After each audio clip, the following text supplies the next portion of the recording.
Good afternoon, everyone. Welcome to NAB 2011 and welcome to the Autodesk booth. I have the pleasure to welcome to the stage Mr. David Kreitz from Glyph. David, welcome. Nice to be here. Thanks. It's great to have you, and thanks for coming out. I know it's a tough trip sometimes to come out to the desert and deal with all the, you'll never have enough water.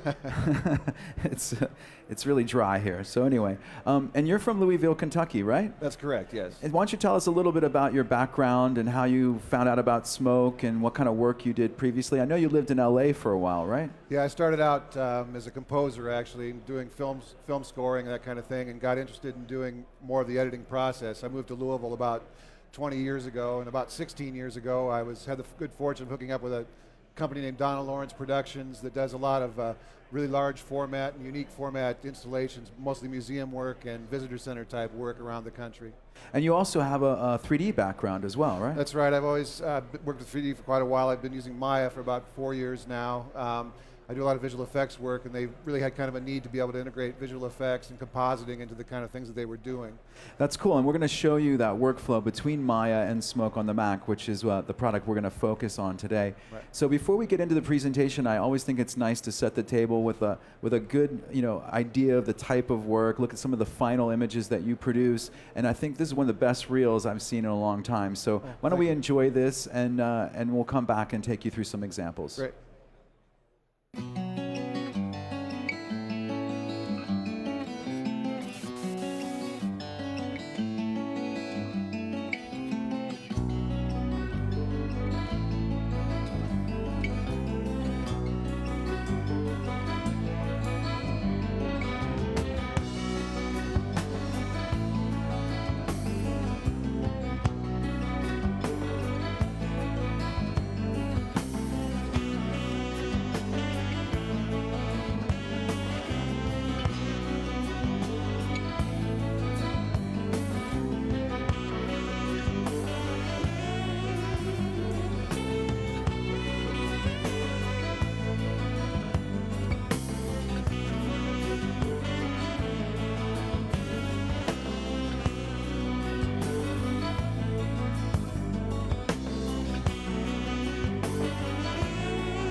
That is really stunning imagery, and it has such an emotional feel to it. And I also wanted to mention that you also compose the music for that, right? Yeah, that's correct. And do you also perform it and everything? Yeah, well, several of the instruments on that, not all of them, but yes.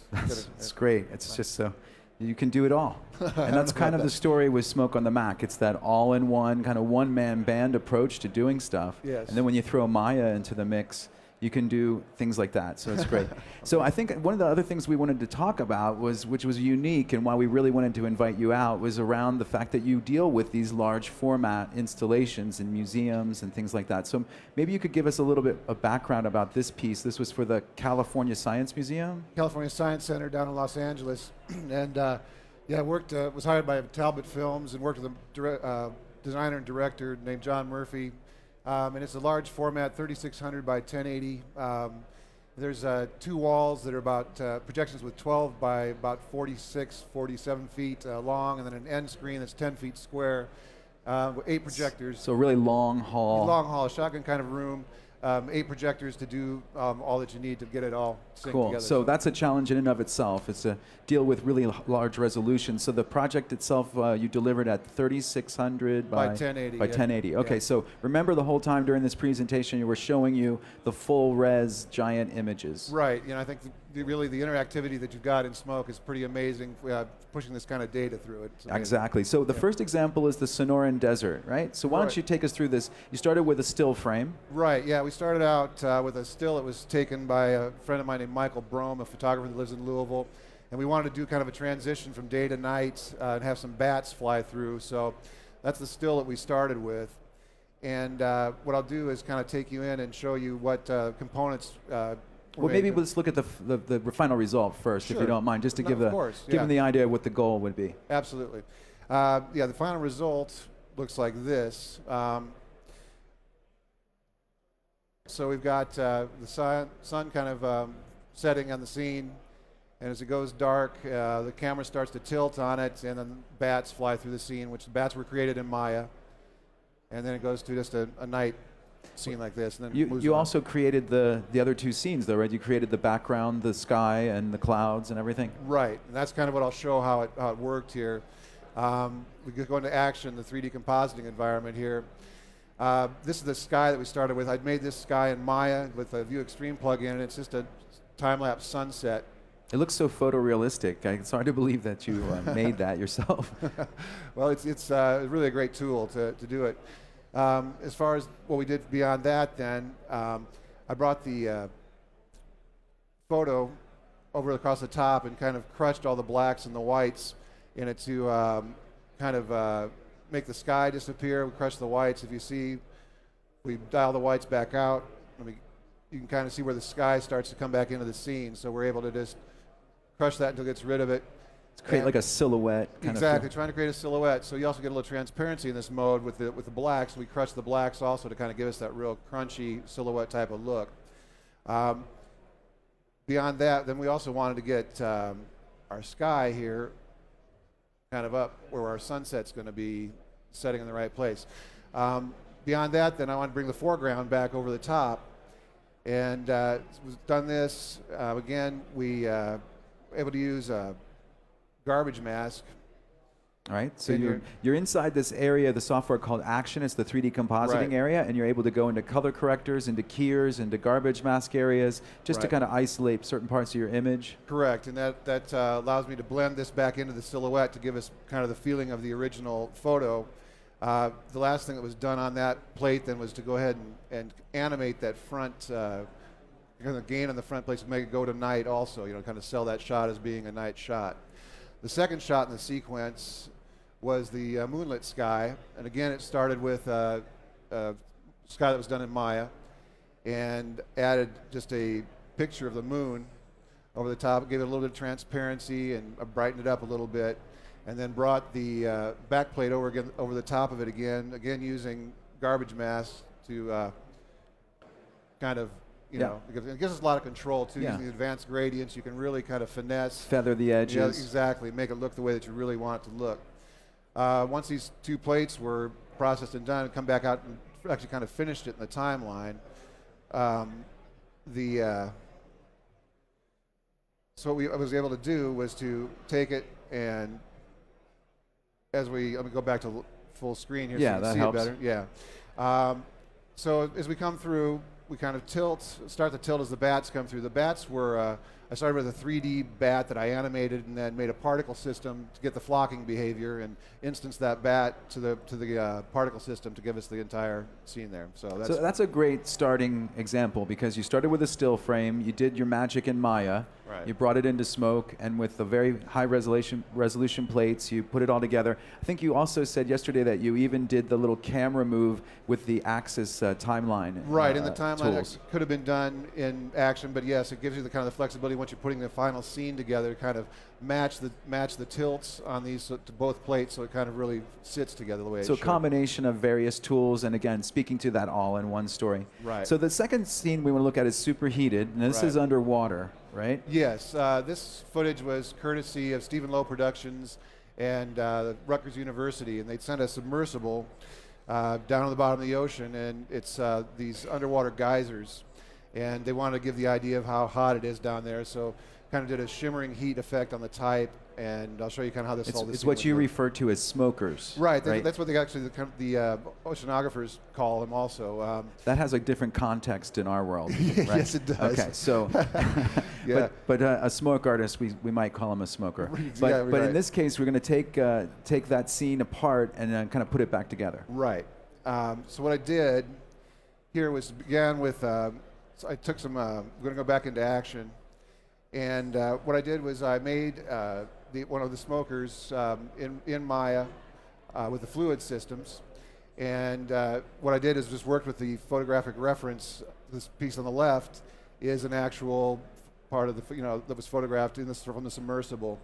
So what I wanted to do was to integrate this piece that I had done in the Maya fluids into the scene. So I can go in and move it over where it's kind of going to belong, and then I can give it a bit of a color correction here to kind of bring it into the same world as the other smoker here, So I can go into the color correction, which is right there.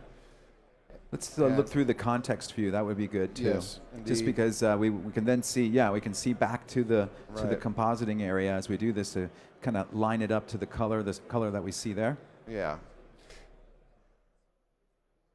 So we kind of just dial it down so we get to the point where it's kind of sitting in the scene the same way that the one on the left-hand side is sitting. So we get that done, and we want to add then our next bit of. I've got another smoker here that I made in Maya, a little small one. We've got a still here then that we wanted to integrate into the scene. We wanted this little smoker to kind of come out of the one little kind of pipe area in this thing, which is actually what was happening in the original footage. But this scene was different than this. It had different camera move on it. So I wanted to be able to integrate it in here and make these move together like it was all shot at the same time. So I made a still out of the video, and then was able to control them both at the same time. So I can go in and I want to again do the same type of thing with my little smoker here. I want to scale him down a little bit and move him over and move him up into position here where it's supposed to be coming out of here. And again, we've got the same little bit of an issue here with the color correction that we need to do. And so again, the same process there to kind of bring it into the same world as the rest of the scene here. Just kind of make a few adjustments in the color correction area. That in the context view again, yes. So again, just kind of dial it, where it's kind of close to what we're looking for. Then once this has been done, I'm wanting to be able to control this entire thing as one element. So if you scrub through at this point, and again, remember we're at full resolution, you'll see there's actually a movement on the plate, and we need to have those elements in sync with the back plate. Right. This left part of the plate, we're getting kind of a move and rotation, scales up a little bit, so we want to transfer all that information into this part that we're trying to get moved into. So we'll put an axis into the scene here. And what we're going to do is feed the information from here into this axis, and it's a very easy thing to do by going to the stabilizer. I want to go ahead and track rotation and scale because we need to get that information here for us, and go into the tracker. And so again, all in the same environment, you're able to access all the tools you need when you need them. So now you're going to go in and do an analysis of the movement of the back plate and apply that movement to your foreground stills. Correct. Well, they're not stills. These actually are animated elements.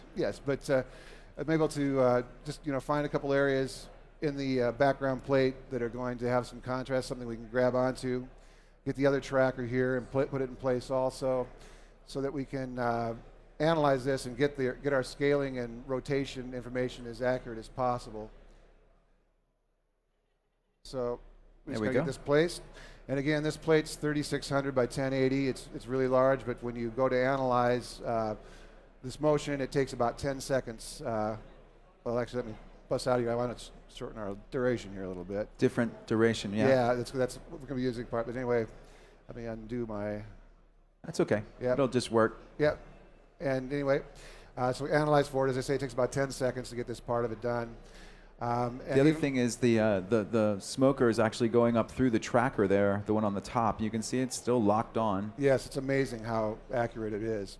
So when I return back out of here, I've got all that information then. It's been applied to our piece here, and now I want to get that sitting back in the composition where it belongs.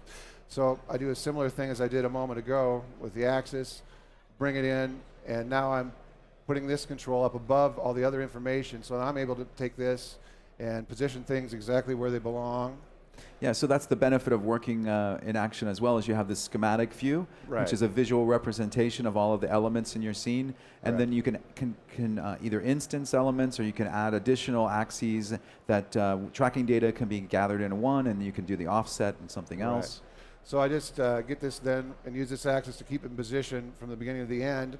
And then once that's completed, you can see that it now matches the It left just side perfectly. looks like it was there all from the beginning. Exactly. So that's great.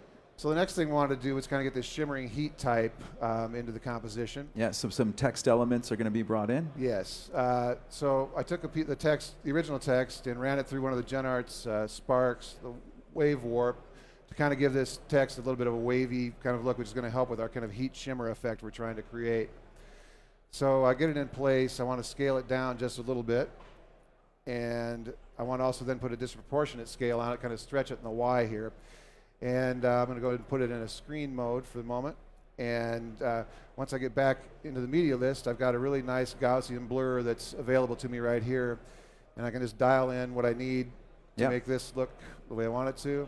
Yep. Now you can see it's looking a little bit pale in here. It's not really going through. So I want to print this again through the... And I love when you use that term, because our friends that did a lot of optical work, some Right. film work, they always call it printing. Yeah. He really wants to double it up Right. in layman's terms. So now that gives us what we need as far as the presence of it in the composition. So now I want to go and add my last piece of type over the top here. So this is the unaffected Right. same element, but Same without element the without- sapphire spark on it. Precisely, yes. So I go through, again, it's very simple. Just get it up in place, scale it down a little bit. Now what I want to do is get it to be the red color that we see in the composition, and I want to do that by using lights. So I'm going to use 2 lights in the scene. This is a little different. Most people would just go to a color correction tool or fill that element with a color. But you actually, because you're a 3D guy, I suspect, use the lighting to cast the light onto the element, which is cool. Yeah, well, it kind of gives you a little bit different feel and look to it, which I Yeah, really it like actually a lot. does, yeah. So with the lighting tools, I can then go in and tell it that I want the light to only be, the first light, I want it only to be affecting that particular piece of type. I want to tell the other light, then I want it to affect everything but that piece of type. So when I go in at this point now, I can pick my original light, and just by changing the color of it, I can then get the red color we need in the type here. If I also go in now and I also want it to sit in there a little bit more, where it's kind of melding with the with what's going on with the background wavy type that we've done a moment ago. So I want to go in and change this to a spot blend mode, which will do that. And again, we've got kind of a similar problem we had a moment ago. So I want to double print this also. So just copy it? Yep, copy it. And so it gives it this. It's a little bit washed out, and that's because we have not linked our lights in the same fashion that we did a moment ago. So do the same type of thing with this. Tell it that and that, and there we go. Yeah, so that's, you basically saw David put that together from beginning to end, that entire shot. So I think that's a really interesting process. Got some tracking in there, some lighting techniques. But the last example, I think, really takes it over the top, and that's the one where you bring in your Maya elements through the FBX format, actually import 3D models. Yes. What I do many times with these installations is I'll build a 3D model of the space with the screens in place, and then I can map the media into the screens as we go, so we can check the blocking of the show as it goes. Sometimes when you're working in a very large space, you've got something that's 50 feet long, 125 feet long, whatever. If you wanted to do a wipe on a small computer screen compared to something that goes across the entire room. How long does it take to wipe across 50 feet? And what feels right, So this gives us a technique to be able to go in and kind of previs that, all pre-visualization tool. So Smoke's great for that too. Yes. So I can go in now, it's loaded up, and my camera and lights come directly over from Maya, which really gives us a lot of flexibility to work with this at this point in time. So now I can come in and start building this and putting the media in that I want to lay into the scene. So that's the rough scene, and now, Right. and again, it came over exactly intact from Maya with the original Maya lights as well. Yes, the Maya lights are the same type within the Get Over Here and Smoke also, which is really nice. You know, you don't have to deal with any of that kind of thing. And again, I'm mapping 3600 by 1080 plates into the sides and a 1080 by 1080 plate to the back here, and it stays extremely interactive. So I'll go in and select the geometry that I'm dealing with, and I want to add a diffuse map to this, which gives me the media on the screen where it needs to be. It obviously is not looking quite right at the moment because it needs to be mapped properly into the area here that we're dealing with. Just double click on it. Oh, it should be. Oh, there it is. We got it. UV. Yeah, it's moved a little bit in 2012. But yeah, so tell it to planar map. I also want to turn the matte off of this also so it shows through properly. I'm going to turn it off on this one also while I'm here. And then the same thing for the right-hand screen. We go into the node bin and grab another diffuse map. Got the same issue. We take the geometry and we go and tell it that we want to planar map it also. And then finally, our back screen, we want to go in there. We want to make sure that we've got our correct media selected here for this. We go in, add a diffuse map, get our geometry, and go in and tell it that planar map, and there everything's mapped in place. Yeah, so all of the plates that you created inside of Smoke, you can now assign them to the different parts of your geometry. Right. Now the room's very light, the screens are dark, and we want to really control the way that this environment looks. So I want to add one more light into the scene here, and that's going to allow me then to, I'm going to tell it, again going to the lighting tool here, I want this light to affect only the screens. And then I want to tell the two lights that came in from Maya that I want you to affect everything but these screens. I don't want you messing with these screens. Right. So that gives you a lot of control. Right. So once that's all in place, it's just a simple light rig that's been created. I've then got the ability to come into my lights here, and I can take my room lights and bring them down in intensity to kind of match what the visitor's experience will be once they get into the room. And now I've also got individual control of the screens themselves, and I can then control the luminance of those. And then once you've got all this set up, I can now start to scoot around the room here, you know, and really get a really great idea of what this is going to look like. I can go through my media. And you can see the 3D characters standing in front of the screen there. Yeah, human scale is really important. We usually put a couple people in the scenes to make sure that what we're looking at is going to work. So this really gives us a way to really just get a good feel, and you can watch the editing here as it goes. As you're creating different scenes, I can come in and say, well, that's great, but what is this scene going to look like in there? And all I have to do is replace the media, and there you go. You've got the whole thing with the new media mapped into the place. And so you can really communicate before you ever build it and make all the elements and actually build a physical environment that this is what it's going to look like. This is what the viewer experience will be like. Yeah, and you can animate a camera move and render that out, you know, and so you've got something you can show to the client and say, here, you know, this is really what the visitor's experience is going to be like in the space, you know. And the whole time you did this live, you're dealing with the actual original geometry, so a lot of polygons there, as well as these very large 3600 by 18 or 1080 plates. Plates. So again, and you're able to just keep that highly interactive. So I think it's been a great example of, and we normally are showing car commercials. So I love to see footage that, again, is something, you know, very different, a different use of the tools, but in a very, very intelligent and well-executed way, very artistic way. Well, if you wouldn't mind just playing down your final one more time, a big round of applause for David Kreitz from Glyph. Thank you very much for coming out. Really appreciate that. We're going to look at this beautiful reel that David has one more time. And David will be around to answer questions if you'd like. I want to say a personal thank you for coming out, because I really appreciated working with you this week. And it's our last demo together, but we'll hopefully do it again. I hope so. All right. Great. Thanks a lot. Thank you.